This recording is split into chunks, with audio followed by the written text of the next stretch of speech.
یہ بیٹیاں جو ہوتی ہیں نا، ان کا بھی رویہ کو انوکھا ہوتا ہے ساری دنیا سے، انوکھا۔ میں کبھی کبھی کچھ ایسی باتیں کرنے کو دل کر جاتا ہے کہ جو کر گزرتے ہیں۔ ایک صاحب مجھ سے ایک دن کہنے لگا، حضرت صاحب بڑی مشکل میں ہوں اور اتنا کٹھن وقت آ گیا کہ کوئی حال ہی نہیں۔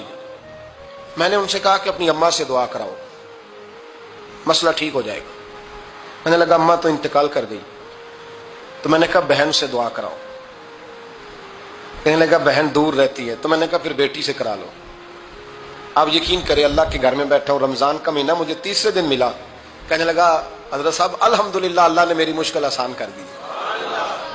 کہنے لگا یہ نسخہ آپ نے بڑا عجیب بتایا، پیر تو اس قسم کی باتیں نہیں نہ بتاتے، پیروں نے تو آپ کو پتا ہے دعائیں قید کر کے رکھی، صرف ہماری قبول ہونی ہے۔ کہنے لگے ہم ان کا میرے ساتھ ارادت کا رشتہ ہے۔ کہنے لگے آپ کس طرح کے پیر ہیں کہ آپ نے مجھے پلٹ کے کہہ دیا کہ اماں سے، بہن سے، بیٹی سے؟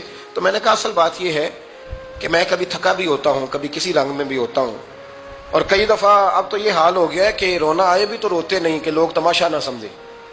کئی دفعہ آنسو چھپانے بھی پڑتے ہیں کہ لوگ اس کو اداکاری اور فنکاری ہی نہ سمجھنے لگ جائے۔ تو میں نے کہا یہ جو بیٹی ہوتی ہے نا، یہ جو بہن ہوتی ہے، یہ جو ماں ہوتی ہے، اس کو اشارتاً بھی آپ کان میں کہہ دینا مشکل میں ہوں تو یہ رات کو رو رو کے مصلی بھگو دیتی، یہ رو رو کے دعا مانگتی ہے بیٹے کے لیے، بھائی کے لیے، باپ کے لیے۔ اس کا رنگ ہر بیٹی پیار کرتی ہے، اور یقین کرے کہ کلیجہ ٹھنڈا ہو جاتا ہے جب بیٹیاں چھاتی پہ لیٹتی ہیں، تو لطف آتا ہے کہ اللہ کریم نے اس ننھی سی کلی میں کیا ٹھنڈک رکھی ہے کہ سارے دل کا جو ہے بوجھ اس نے ہلکا کر دیا۔ تو بتائیے پھر میرے نبی پاک کی شہزادی کی حضور سے محبت کتنی ہوگی۔